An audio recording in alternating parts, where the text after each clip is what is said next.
বিক্রৌলিতে বাড়ি ধসে দুজনের মৃত্যু হয়েছে এবং গুরুতর জখম হয়েছেন দুজন। কেন এই ঘটনা? মূলত একটানা ভারী বৃষ্টির কারণে মুম্বাইয়ে জনজীবন কার্যত বিপর্যস্ত হয়ে পড়েছে। একদিকে ট্রেন পরিষেবা, অন্যদিকে বিমান এবং একই সঙ্গে রেল চলাচল সম্পূর্ণভাবে স্তব্ধ হয়ে গিয়েছে বাণিজ্য নগরী মুম্বাইয়ের জনজীবন।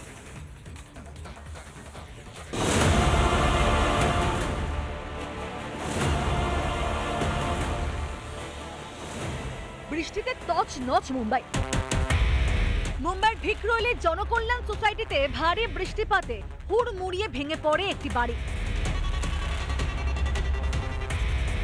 বাড়ির মধ্যে চাপা পড়ে মারা যান দুজন। আশেপাশের বাসিন্দাদের দ্রুত সরিয়ে নেওয়া হয়েছে যাতে আরো বড় বিপত্তি না ঘটে।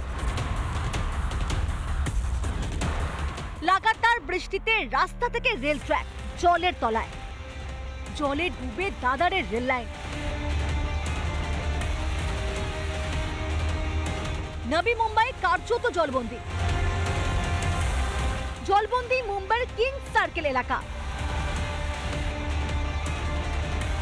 মুম্বাই বিমানবন্দর দেখলে বোঝা মুশকিল বিমানবন্দর না এক টুকরো আরব সাগরের অংশ। মুম্বাই জুড়ে জারি রেড অ্যালার্ট। আগামী 24 ঘন্টায় বৃষ্টি আরো বাড়বে বলে জানিয়েছে আবহাওয়া দপ্তর। বৃহন মুম্বাই মিউনিসিপাল কর্পোরেশন আর পুলিশ লাগাতার সতর্ক করে যাচ্ছে, প্রয়োজন না হলে যাতে কেউ বাড়ির বাইরে না বের হন। বৃষ্টি বাড়লে বিপর্যয় আরো বাড়বে বলেই আশঙ্কা। রিপাবলিক বাংলা। ভাদ্র মাসের কৃষ্ণপক্ষের মূলত অষ্টমী তিথি এবং দাপর যুগে নাকি এই অষ্টমী তিথিতেই জন্ম নিয়েছিলেন শ্রীকৃষ্ণ।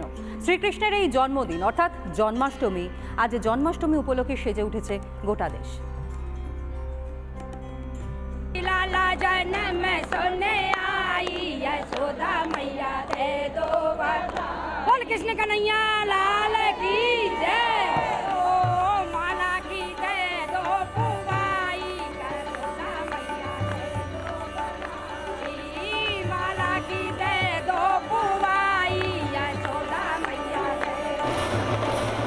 দেশ জুড়ে মহা সমারোহে পালিত হলো জন্মাষ্টমী।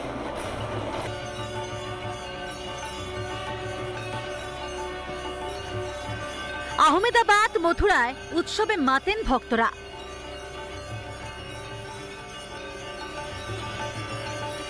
বৃন্দাবন মাতোয়ারা কৃষ্ণ প্রেমে বিশেষভাবে সাজানো হয় গুজরাটের দ্বারকা মন্দির।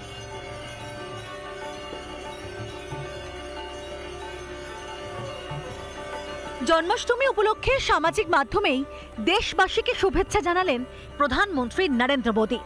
তিনি লেখেন, বিশ্বাসের এই উৎসব সবার মধ্যে যেন নতুন শক্তির সঞ্চার করে।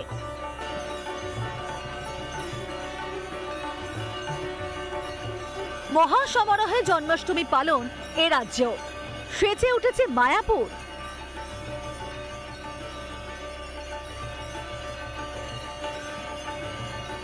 দীঘাতেও উৎসবের মেজাজ।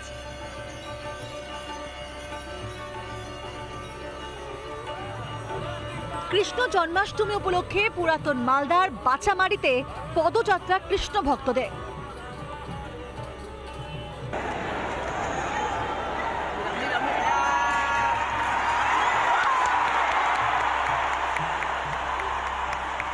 রিপাবলিক বাংলা। নানা ধরনের কন্টেন্ট দেখার জন্য লাইক করুন, শেয়ার করুন আমাদের ফেসবুক পেজ, সাবস্ক্রাইব করুন আমাদের ইউটিউব চ্যানেল। পাশাপাশি অন্যান্য ব্রেকিং নিউজের জন্য অবশ্যই চোখ রাখুন রিপাবলিক বাংলায়।